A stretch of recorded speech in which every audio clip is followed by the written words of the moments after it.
And then 2020 is when everything kind of changed because got my driver's license. So in 2020, I'm 16. I got all this. I've done all this racing. We went and I got a legend car. So I bought a legend car. My dad got me a trailer, and he said, "Look, go figure it out." And he didn't come to the races. He said, he'd show up with my mom, after dinner and sit in the grandstands, and it's like, go figure it out. You're gonna set it up. You're gonna work on it. You're gonna bring it to the racetrack. You're gonna back up the trailer, and go race. So first thing I did, they closed down the entire New England. I drove right down to North Carolina and started racing my legend car. So I took off at 16. Stop. Nice. And I was going, and we were going racing, and I learned a lot quick. You can't get a hotel room at 16. Didn't know that, so you showed up and tried to get one. You know what I mean? They're like, yeah, beat it, pal. So, and I did a lot of learning. And that's when you figure out, like, once you're down there, and you got no one. You're like, all right, got to figure this out. Right. And then that's a cool story. So that whole year, 2020, I just ran a legend car the whole year, and then we ran the Snowflake. And the Snowflake was like the only full-size car. So how long did you run down to North Carolina? Did you stay down there for weeks at a time, or did you? So I was doing school on my laptop because you couldn't have school in person. Because it's COVID, right? Yeah. So like and me and my girlfriend, we just hopped in the truck and we'd go, all right, we're gonna hit this race in North Carolina. Like we did it all, and we were like, all right, we're gonna change the gear in this parking lot, and then we're gonna go down to South Carolina, then we're gonna hit the road course race in Georgia, and we were just going on these trips, like and that's the best thing my family ever did. They're like, go figure it out. And like I learned so much. And then we ran and so I didn't like live down there or anything. Did you win any races?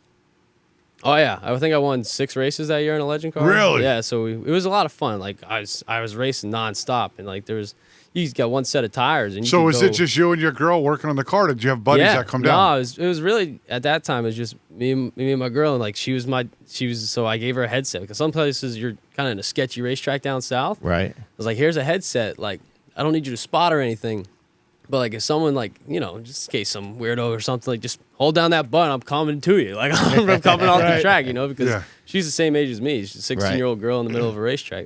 So I can't believe her parents let her go. You can't either. Looking back.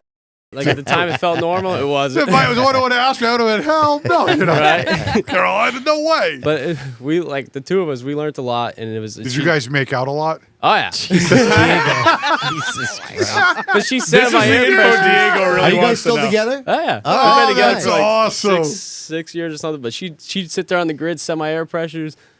Taught her how to read a tape measure. She's my stagger. So she's girl. into it. She's into the racing. It was awesome because like this was so she much was fun. Online school too. So it was like as crappy as the world was.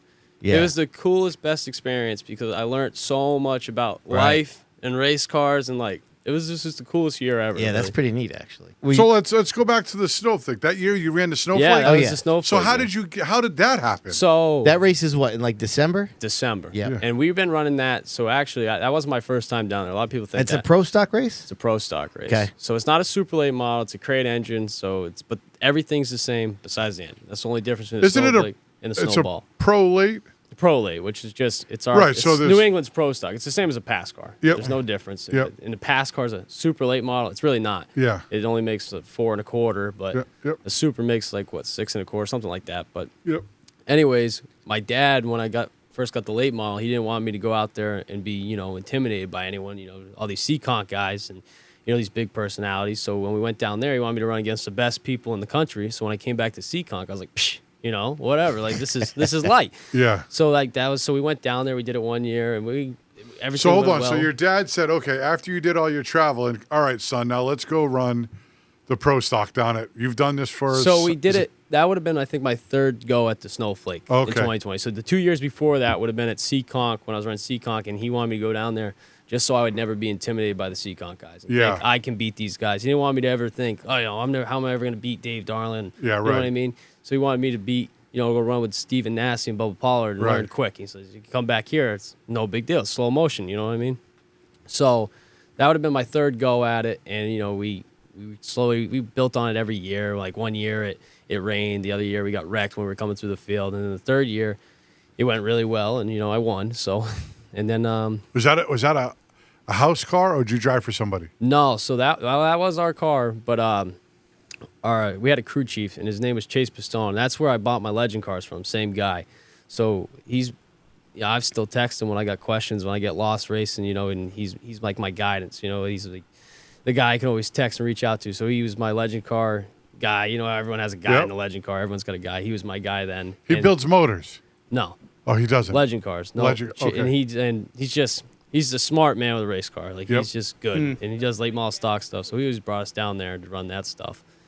But yeah. So we won it, and then me and Dad were like, "Yeah, we're good. We don't need to go back. We signed that part of our life off." So did New Hampshire have during COVID? They have relaxed. So White Mountain was, so that's why we ended up at White Mountain. I ran like 2 races up there with a legend car, and then I went to a lot of new tracks. Like I ended up going to Claremont for the first time. That's a cool place. That's a trick Yeah, joint.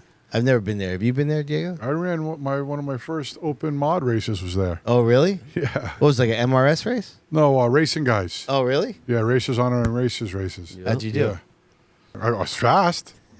I finished second in my heat. I was pumped. I got the redraw. Yeah. Everybody's like, Diego, what are you doing up here? I'm like, motherfucker, I finished second. You know? But I got wrecked, I think, running 9th or 10th. And that was the end of my night. But All whatever. right. Yeah. I can tell you this, because Yeah, we were go. racing trucks with Emma during the whole COVID. Man, you would go to like a track like Wiscasset, and it was like wide open, man. Yeah. That's a fast place. Yeah, but I mean, there was like lines to get in. Freaking place was packed because everywhere was closed. So the truck series like, yeah, we're having a race up at Wiscasset. Anybody wants to race? I'd go up there. It was like COVID didn't even exist anywhere. Yeah, it was amazing. It felt like like you were back to normal. Snowflake again. was the same way. So Was that's it? prime COVID, December of 2020. Yeah, The place was overflowing on a masking site. The front stretch when I won, there was probably 150 people in the front stretch. Everyone's hugging. There's like nothing. And dude, that was a big deal when you Yeah. won that race. It was cool. It was. That is what I mean. That's one of those wins that a lot of people try for a long time and may never Yeah. ever even get. You're real fortunate to It's a big have the one. skill set and to have the people behind you to get that done. That's awesome. Takes a lot of people. I feel Yeah, like a lot all- of people don't see that. Like, there's a lot of people that go behind a lot Oh. of wins that just get kind of swept over. There's a lot of that. I believe that. I mean, you got to have everybody in place. Everything's gonna be right. Yeah, that's great, man.